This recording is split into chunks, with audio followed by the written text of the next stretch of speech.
Hello and welcome once again. Now this is going to be a bit of a change from the norm. This isn't really a review video. This is it's a me rambling video, kind of like talking you through these two knives. This is a Spyderco Delica and a Spyderco Endura. Okay, now this video, the main purpose I suppose is to talk you through kind of the differences, the similarities, and if you've only got about 60 or 70 pounds to spend, kind of which one to go for, okay? And also to build on that, which one it is, best suits your needs. Okay, so it's not really a review. I do have separate reviews out for these knives, and so do many other people on YouTube, so go and check all of those out, but this one is kind of which one to get. Okay, if you've already decided on these two, that's a good choice right there, because you either have a Spyderco or you're thinking about buying your first Spyderco, and you've kind of settled on these two knives. Okay, so these knives, the Delica and the Endura, they're Spyderco's, some of Spyderco's best-selling knives, okay, and good reason. The designs and the knives themselves, the early iterations of them came out in about the 1990s, and they've had a few tweaks and things here and then, but these are the, I want to say the 4th edition, but it's probably not, but they are called, it's called a Spyderco Delica 4, as you can see, and obviously this is a Spyderco Endura 4. Okay, so they have been improved. The Spyderco have they have their CQI, their quality control,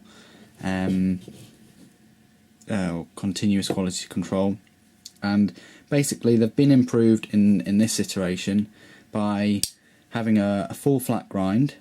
Okay, there it is, it's quality control improvement, there we go, I remembered that. And so these have the full flat grind, okay, and very similar blade shapes. Okay, you notice the bellies on them and how they dip right at the end. Okay, now for me, I couldn't really decide myself, so I ended up buying a Delica and an Endura.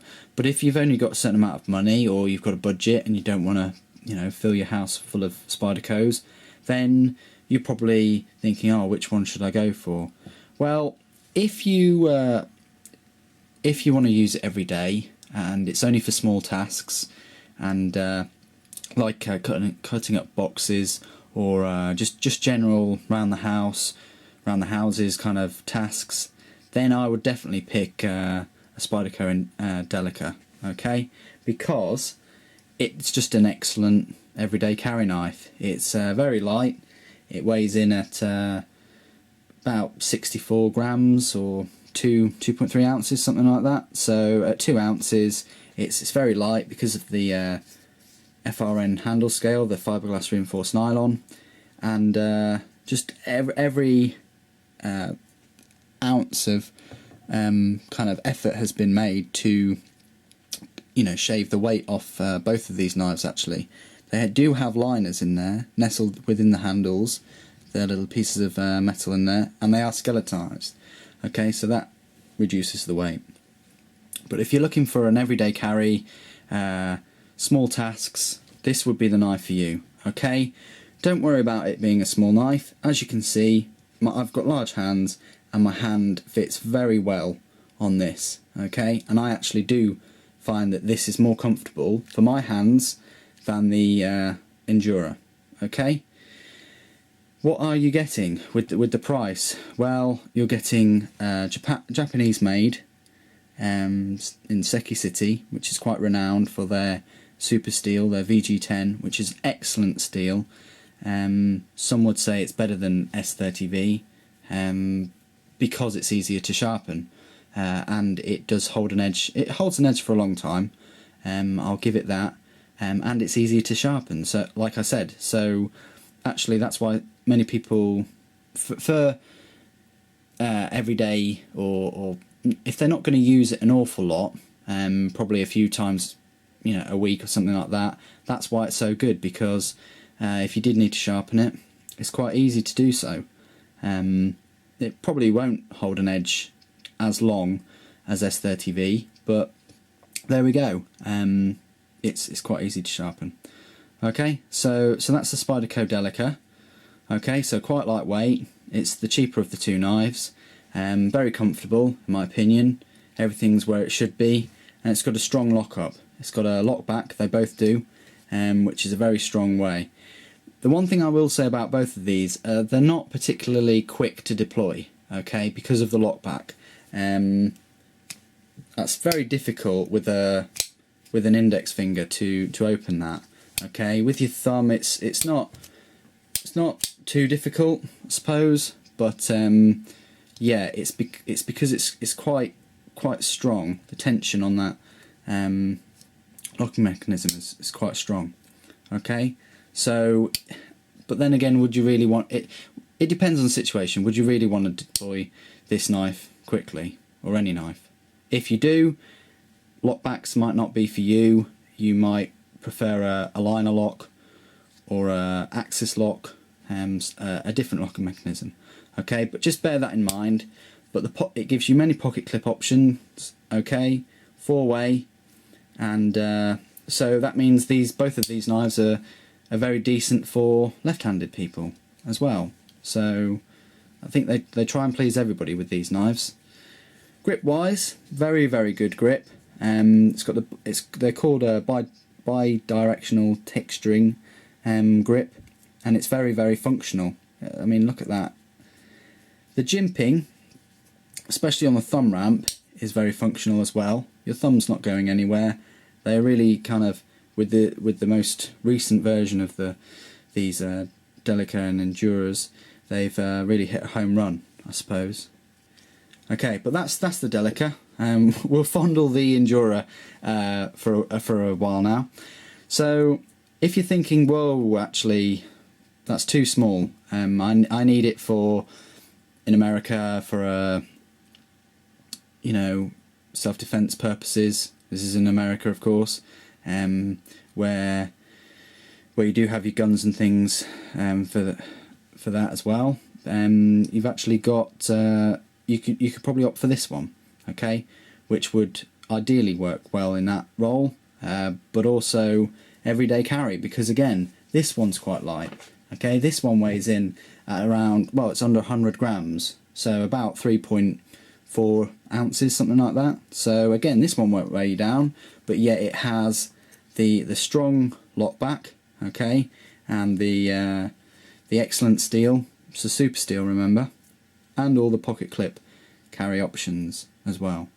Okay, so really, I'd put the Delica 4 in an EDC kind of role, and I'd put an everyday carry role, and I'd put the Endura in kind of more of a aggressive role, but you could still certainly perform small cutting tasks with this as well, because of that point.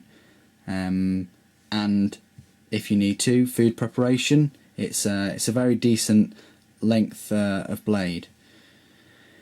Okay, so this one is a little bit more expensive. Colour wise, it's really personal preference, but they're the colours that they come in, blue and orange. There are many other colours, and the colours that you can get for the Delica, you can get for the Endura, and vice versa.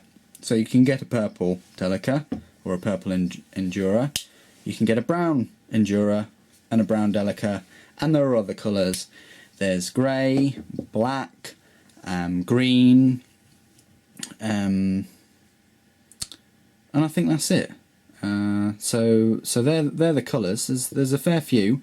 I'd love a yellow, but I suppose Spyderco are reserving those colours for their Salt H1 steel knives. But anyway, so these are the two knives. Okay, one's a little bit more expensive than the other, and it really depends on what you are going to use these for. Okay, and just how much of a blade length you really require. But in summary, the likelihood is you'll probably buy one and then decide, oh, actually I wouldn't mind trying the larger Endura or the smaller Delica, okay? Because you will be so impressed by the build quality and the steel and the edge and all of the above, that you will probably want another one to add to your collection, and then you've got more choices, okay? But in summary, whichever one you choose, you're going to make the right decision, okay?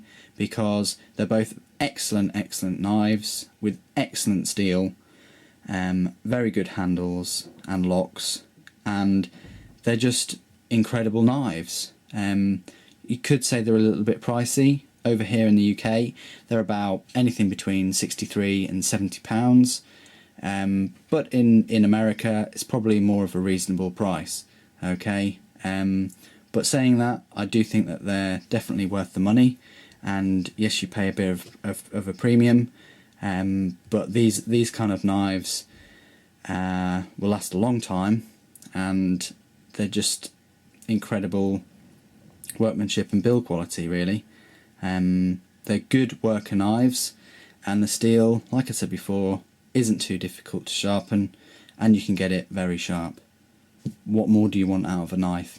Okay, but if you don't believe me, still, as I say, there's thousands of videos on these knives. Go and watch those as well, and good luck with making a decision. Hope this helps. Please do comment, rate and subscribe about anything in this video, your own experiences of these knives, which ones you prefer. That would be a good point to make, and the reason, of course. And thanks for watching. Take care.